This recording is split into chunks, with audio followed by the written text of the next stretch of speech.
On today's show, Chuck and I welcome a special guest, Greg Owen Boger. He is going to talk with us about SMEs and their relationship with instructional design. Stay with us, we are coming right up. You have instructional design questions. We discuss answers. Greg Owen Boger has been with Turpin Communications since 1995. He is now Vice President. Schooled in management and the performing arts, Greg brings a diverse set of skills and experiences to the organization. Greg is one of Turpin's facilitators and coaches, and he holds a Bates EXPI coaching certification. When he's not with clients, he manages the day-to-day operations of the company. Greg is an active member of the Association for Talent Development, ATD, and was the 2015 president of ATD Chicagoland chapter. He is a popular speaker, frequent blogger, and the co-author of 3 books: The Orderly Conversation, Business Presentations Redefined, The Virtual Orderly Conversation, and Effective SMEs, a trainer's guide for helping subject matter experts facilitate learning. All 3 books were written with Dale Ludwig, Turpin's founder, and they are currently contributing supplemental chapters about how to support SMEs for 2 new books being published by ATD Press. One is for trainers in general, and the other is for trainers in healthcare. In his spare time, he is the executive director of Turpin Cares, a philanthropic arm of the company that supports homeless and food insecure families in his Chicago neighborhood. Welcome, Greg, to our show. It's so nice to have you here with us today. Thanks. It's Greg, I really good can't to be tell you. here. This is so great. I mean, you and I share an interest in subject matter experts. We found out recently we share a geographical interest in Dayton, Ohio, and Cincinnati, and who would have thought that, right? The 2 subject matter expert folks in ISD come from within 5 miles of each other and shared that space. So Go maybe there's figure. something about Ohio and subject matter experts. But I've got to say, you've done some incredible things in this field, and your work is impressive. The book that you wrote that I had the honor of writing a back cover endorsement for is an incredible piece, and I encourage all of you to get a copy of that and take a look. But this field of subject matter experts, how did you get interested in this? Because this is, I think there's 2 of us at some point that were interested in this. So how Yeah, did it's you not become something you just involved? dive right into, right? It's No, it's not the thing. the thing about the work that we do is that, it's evolved over the years, and often the the focus of our work has shifted over time based on client requests. So one of our largest clients really enjoyed the work that we were doing with their presenters, and they said, "Hey, could you maybe apply what you're doing?" Working with some subject matter experts. And of course the answer was yes, because there's so much overlap between delivering a presentation and Yeah. facilitating training. So we just sort of built up those muscles, and we discovered that we were really really good at it, and we started talking about supporting subject matter experts at big conferences. And then people started taking notice, and then ATD said, "Hey, why don't you write an article for TD Magazine?" And hey, that did really well, so why don't you write a book? And so it just sort of snowballed from there. And that's how And you and I that's met at the conference. well, we met at the conference, the ATD conference, where that was an interesting conference because, well, I won't even go into why it was interesting, but I know what it you're was a, thinking. it was a typical conference experience, Oh, shall we come on. You're say? going to leave us all in the dark No, here. well, no, I'll just say it was interesting. So, anyway, there's like I don't know what 400 or 500 people in that room, and we talked about subject matter experts, and I think there were 5 people that really resonated in the first 5 minutes of that, because there's just no conversation about subject matter experts. But the irony of it is that all of them were at one point or another subject matter experts before they were instructional designers. And it's making this migration from being a professional in something else to actually being a stellar instructional designer, which many of these people do. It, it's this path that seems to be completely ignored, Greg. Yeah, well, the subject matter experts that we work with, some of them will become members of their L&D program, or others of them might just stay, as the expert that they are, and sometimes dip into training. It happens both ways. But so many of us, I think the point that you were making was, so many of us in this industry are accidental. I certainly am. Well, I think accidental is a nice way of putting it. I think some of us stumbled over it and fell in it, but, you know, it's kind of Well, this notion of, okay, well, we're in this big field. Okay, we know something and somebody wants us to share that information. So it's learning transfer, and this whole migration of the process and maturation of the process to what I call the science of instructional design relies really incredibly on subject matter experts. And the more of them that come into this field and become designers and manage projects and do these things, I think the better the field becomes because they bring this solid background of being able to do whatever they do, which requires, lots of things. And then, okay, wow, let's be systems thinkers and let's put this together and let's make this work. So, in your book, you talk about some really amazing things. And it's just wonderful to me that we can now recognize and acknowledge and honor these folks that do so much for instructional design. hmm hmm And I'm sure you remember when you read the book, or at least I hope that you would remember that it's really broken down into two pieces. There's the Mhm.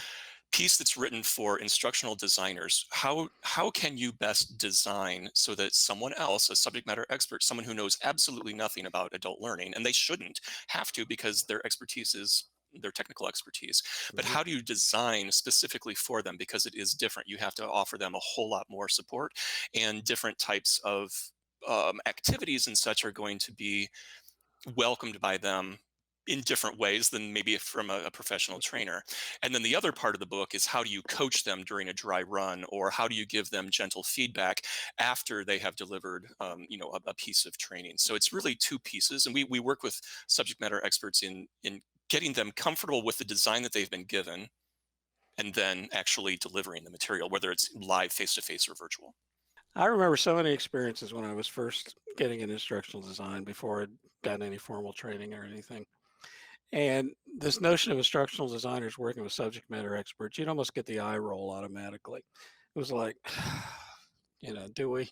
I mean, can't we work our way? Don't we know enough? And all these other things. There was never any effort to make them part of the team. There was never any effort to teach them about instructional design. There was never any effort to really bring them into the fold. And instead of being separate entities, hey, we're all in this together. We sit at the same table. We're going to have lunch together. We're going to talk about all these things. And you're as much an equal in this process as every instructional designer here. And frankly, I see that now. I'm thinking you're seeing it too. And it's this notion now we're not separate parts. This amalgamation has taken place. We are in this together, and let's see how we can support you in learning our field. And you help us with all this other stuff that we have no concept of. The work that we do with subject matter experts, I mean, we stand on your shoulders. Subject matter experts from the ground up is a terrific read, and one of the things that just resonated with us so well when we read it was that this notion that there are five different types of subject matter experts. And a lot of times SMEs, when we're working with them to get them ready to deliver training, they pick up what looks to them like a PowerPoint deck, right? It feels to them as if it's a presentation.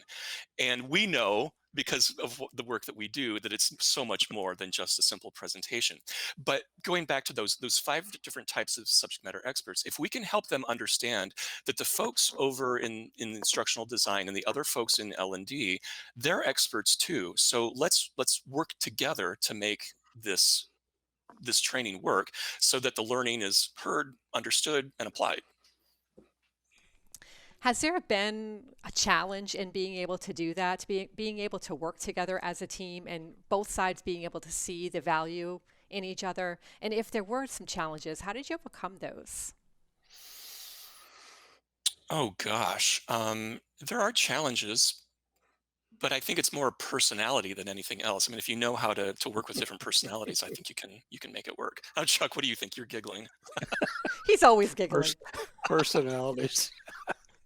Um, I've said on different occasions that personalities are the biggest bane to my existence, and you know, and I don't mean it that way. It's just that if you can conquer this notion of taking things personally, and get beyond the notion of well, okay, that's who that is. Well, so what?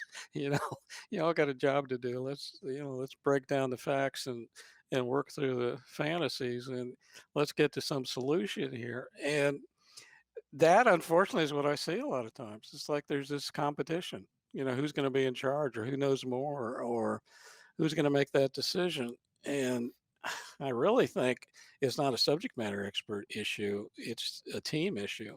Can you bring a group of people together to perform a function and come to an outcome? And I think, some people call it leadership, although I really have no idea what leadership is. I've yet to hear a definition of leadership that makes sense to me.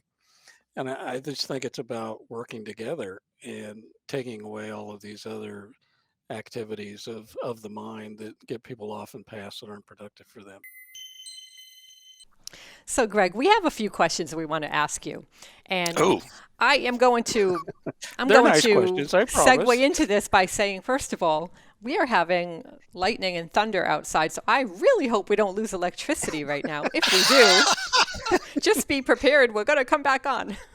okay. Good to know. Yes. So anyway, let's start with some of these questions. One of the first ones we have for you is, what is your favorite ISD project and why? Why is it your favorite? Yeah, so the dirty little secret here is I'm not actually an instructional designer, right?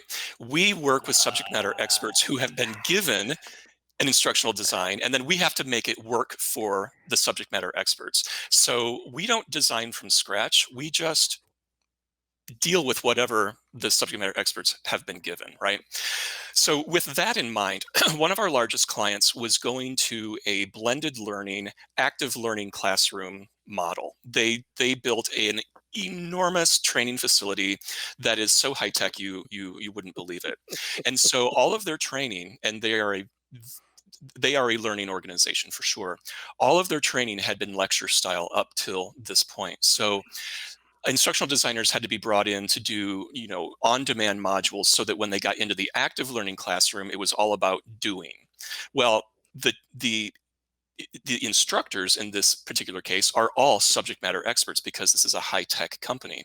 So getting them to shift their mind, the way of thinking from lecture style to this more active learning classroom, where this classroom doesn't even have a front of the room, right? It's got monitors everywhere, and it's there's no front of the room. So how are you supposed to lecture if there's no podium and there's no front of the room, and it's all looking over people's shoulders and watching them do and have conversations? It was a really big shift, and it was fun as all get out.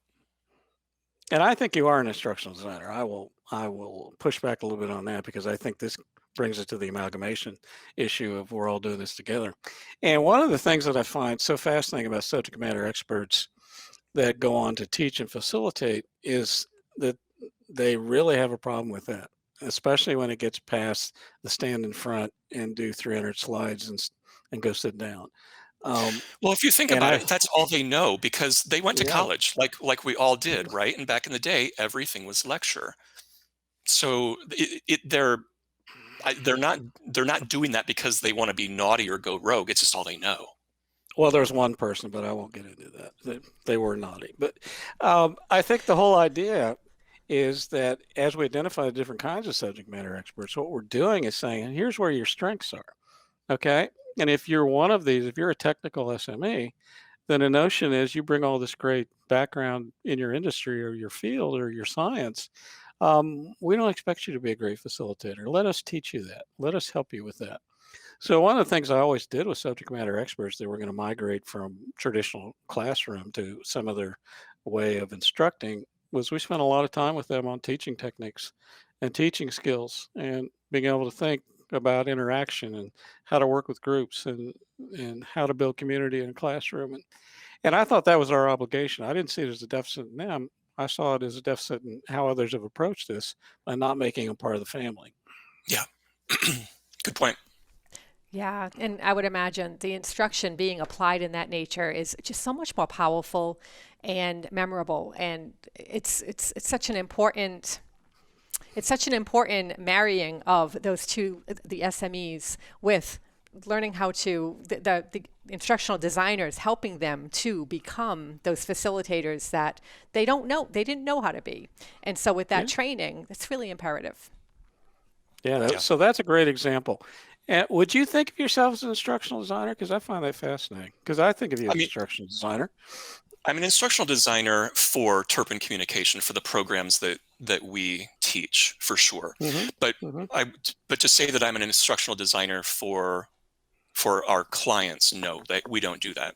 But we Okay. do mold the instructional design, make it easier for people to deliver, because a lot of times, I mean, let's be honest, a lot of times the materials that subject matter experts are given are incomprehensible. They're They're either awful. way too They're absolutely complicated, awful. Yeah. or they're scripted, and we say Mm-hmm. absolutely no scripts. Just do Yeah. not Oh do that. no. Never ever. And yet we Yeah. see them all the time, all the time. Well, Hmm. I'm going to promote you to instructional designer because I think that's what you do. Give me a number. I'll talk to somebody. You're the boss anyway, so you're That's right. make yourself an instructional designer. And And Greg, I think this is the whole point, right, Denise? I mean, yes, I we're couldn't going to agree with expand this field, and absolutely. I want people to recognize that they are integrated in this instructional design, and you are. All right.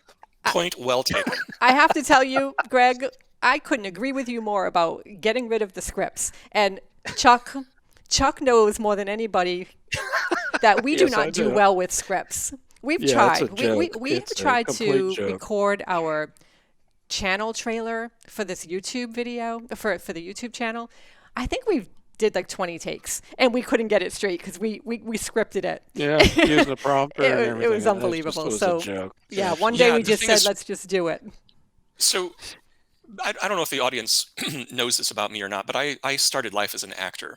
I know how to recite a script because I went to school to learn how to do it, right? And actors rehearse every single night to get the performance exactly the same night after night after night. That's an actor's job. And a subject matter expert that's given a script, it's going to fail for one of two reasons. One, they're going to ignore it because they understand that they are not an actor, or they're going to memorize it and then have lifeless delivery. In either case, the script has failed to do its job. And Yep. I know people will say, well, I just wanted to give the instructor a sense of what we're going for here. No, no, no, because that's not the way it's read. That's not what people see. That's not what they understand when they look at that script. It makes me crazy. And we talk about this at conferences a lot, and you wouldn't believe the gasps in the room when we Yeah. say do not script. People can't believe that we would be so bold as to say that. Well, see, that's the beauty of this. See, well, you bring subject matter expertise in the area of acting. Okay. So the art of presenting feelings and emotions and content and doing it in a way that's believable and authentic. And to be able to share that with a population of people that don't know anything about that. I think that's an incredible gift and an art in itself is you're bringing that to this whole group of people and rather than make them suffer through the scripting of something, it's going to make them even more uncomfortable and make their appearance less productive or useful. And then they go home and never come back or what, or don't feel good about what you've done for them. I think this is really important, Greg, and I think this is what people need to think about. Subject matter experts like you are helping subject matter experts that aren't like you. I Right. mean, that's really important stuff. And I think of it even more elevated than what you just described there, because I think of the brand of L&D or talent development or whatever it's called in a particular organization. Whatever it is If this week. if the employees rack up enough bad experiences attending training, then the brand is tarnished, and that snowballs over time. So we owe it to our clients to make sure that every bit of training that is delivered is good and efficient and effective as it possibly can be. So I have a question as a new person in the ISD industry. When you talk about not using a script, not providing that script, what do you provide to help Mm. guide the SMEs when they are facilitating this training then? If it's not a script, what is it? Intent. So regardless of the form that the facilitator guide takes, whether it's just notes in a PowerPoint deck or a Word document or what have you, what we say is make sure that people understand what is the intent of this particular slide. What's the intent of this particular activity? What's the intent? And once you give them the intent, they can then find their own words to make it make sense. And you also uh, have to look at the entire arc of the entire module or the day of training or the week of training or the hour of training, whatever it is. What is the arc? And then there's the intentions of each of the pieces within that arc. And there are lots of different ways to get there. And many, many, many subject matter experts that we work with, they see an activity and they just throw up their hands. They're afraid of activities because they've been forced to do bad activities that were embarrassing or wastes of time or whatever. So when we're in coaching instructional designers, we have to make sure they understand that, okay, activities are going to fall apart. They just are. They fall apart when a experienced trainer sets it up. It's really going to fall apart when a subject matter expert sets it up. So you have to make sure that it's locked down, the instructions are very clear, it's simple enough to facilitate. And a lot of times we'll say, if you can get there in a different way rather than doing an activity, you might consider that. Yeah, That's that's perfect. really helpful, that explanation. Thank you for that. Now, moving on to our next question. What things did you have to learn the hard way when it comes to your work? So this is actually, I was an observer of something, and it is etched into my brain. So a lot of times our clients will bring us in to observe training or observe a presenter or what have you, and then diagnose what's going south. Why is this thing going south? This particular instance was an onboarding program, a 5-week onboarding program that was being redesigned. The learners were fresh out of college engineers who had to learn to be consultants because they were learning how to go out and inspect very large complex facilities, buildings, and then have conversations with the plant manager or the risk manager or what have you. So think about it, Yeah. 22, 23-year-old kids really having this really, really important job. So anyway, this training onboarding program was being rolled out, and we were invited to come to one of the early dry runs. There were also some senior leaders in the room. And so we had a room full of instructional designers, a room full of subject matter experts that were trying to deliver that instructional design. And then the learners were being role played by executives. Oh no. The heat is on, right? Everyone is on edge. And I'm getting a chance to look on this because our job was going to be to then train all of the army of subject matter experts that would then be tasked with delivering this training on a rotating basis, month after month after month after month. It's a crazy program. So anyway, the first subject matter expert gets up and he's doing his best to follow the facilitator's guide. And it was one of those activities, it was a gotcha. We call them gotchas, where the facilitator is proving to the learner what they don't know. So wrong answer, wrong answer, wrong answer. And it was going on for far too long. Mm. And one of the senior leaders called a break. The instructional designer who had put that together came over to me to ask me how I thought it was going. And I said, this is not good. This is not good. You should never, ever make an adult learner feel like they're dumb. And these are new employees. What are you doing? So we got back in, continued the dry run, and it just kept building, escalating, right? The senior leader finally said, stop, stop, stop. I need for these learners, these brand new employees, to fall in love with us. They're expensive. We don't want to have to replace them year after year. They need to fall in love with us so that they will be with us the rest of their careers. And you have failed us. It was Oh. the craziest thing. And I will never forget that because I really do believe that onboarding programs, that's the number one goal, to make those employees fall in love. Well, the research shows if you don't get them in the first 2 to 3 days, you lose them. Yeah. And So if you're telling them they're how stupid they are the first 50 minutes, I think that's probably not a great start. But see, that goes back to the old, I guess the best way to put it, I call it the great teacher phenomenon, where you think you're the only important person in the room if you're teaching. And thankfully those kind of designs are disappearing, but they're still out there, and that's a perfect example of that. It never works, never. yeah. Yeah, there's a version of that story that's been molded and twisted to protect the guilty. It makes that story makes an appearance in Ineffective Smeeze, the book. That's great, Greg. So let's ask you another question before we get into the half questions and have some more fun. Um, what would you tell the newbie, that new designer, that new subject matter expert?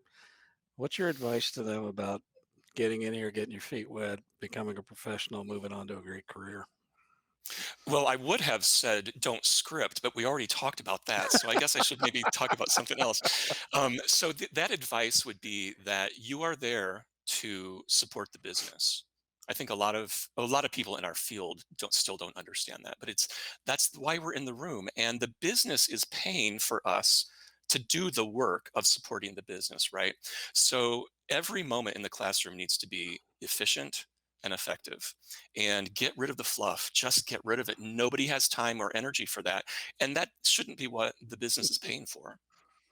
That's great advice. That is Now, really all of great you are advice. watching this, as you start your career, leave your ego at the door, go in and support the people that are paying for you and make them look terrific. And then the sun will shine on you eventually. And I can assure you it will. That's great advice, Greg.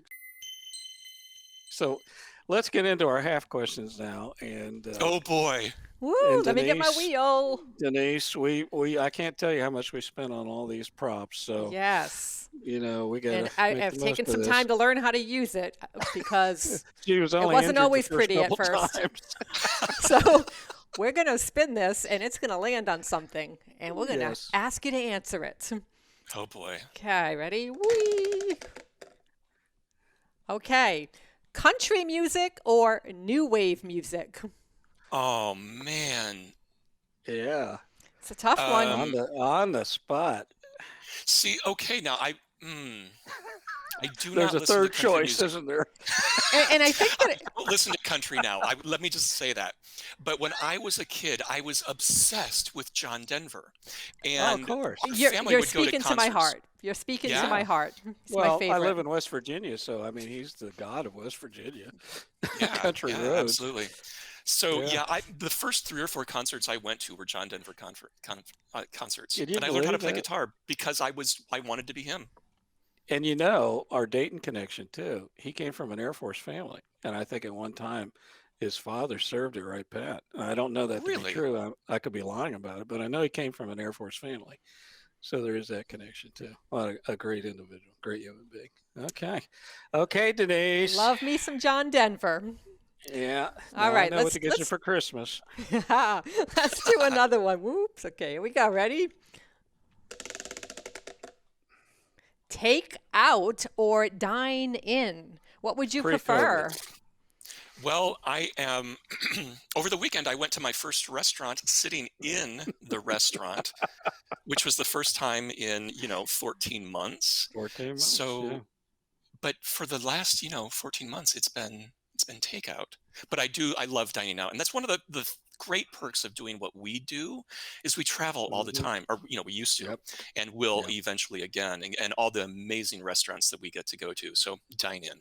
What is your Okay. favorite? What is your favorite type of food when you're dining in at a restaurant? Oh, gee. I threw that half I have, question in there. See? Yeah, yeah, this is you like did. that's a quarter question. I mean, Italian is you can't go wrong with Italian. No. French, Mm, Yeah. yeah, yeah, I certainly Okay. can't. Yeah, okay. You up for one more? sure. Okay, one more. Let's see what we got here. Give him a good one. Surf or turf? You know what? I'll Oh, tell you what. There's a question that I always like to ask, and so I'm gonna take over here for a moment, and I'm gonna Wow. ask you this question instead because it's really one of my favorite questions.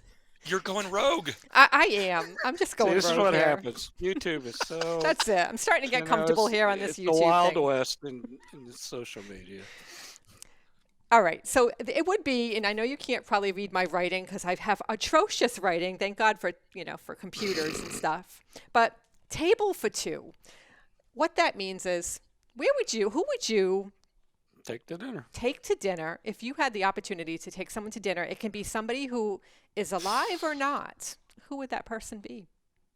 Oh man, I want to go back to surf and turf. Well, you can eat um, surf and turf. You Well, can you could choose take a there too. lobster to dinner, okay, okay. but it might not be as Gosh, enjoyable for the lobster. Um, Oh, Chuck. sorry, it was a lobster joke. I apologize. this is hard for me, Yeah, I love this and question this too.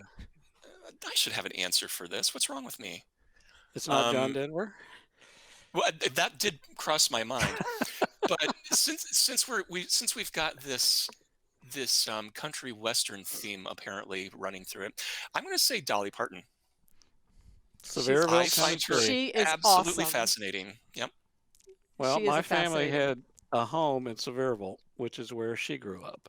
And her family lived about 5 miles from where our family home was down there. So you go into Sevierville and everything's Dolly Parton. And her family's still down there. And she really is an incredible person, not just as an entertainer or anything else, but things she's done for that community and things she's done even during COVID times, getting people assistance to the tune of millions of dollars. So I think that would be a great choice. I would join you if it was a table for three. But if I were you, I wouldn't let me then. So just enjoy your dinner. Oh, Well, this is Greg, I can't tell you how much fun great. this has been. I hope you've enjoyed it. It's such an honor to have you on here. And Oh, please go spread the word on SMEs. I mean, we've got to make this work in our community and get people to appreciate the incredible work they bring to our field. well, thanks a Absolutely. lot for having me. I really appreciate it, and it's always nice to sit in a room, virtual or not, with you and Denise. And great meeting you as well. It's been wonderful meeting you, Greg. It really has. And I've learned a lot from this conversation. So I really want to thank you for that. You've opened up my eyes to SMEs and just the world of instructional design in a different level. So I really appreciate that. And I hope that our listeners tonight have learned a lot as well. Please feel free to put some comments below and ask questions. I'm sure Greg would be happy to answer those. We'd field them to him if there are any specific to him. And also check out Sure. the description because we will be putting a link to Greg's website in there as well. Thank you so much.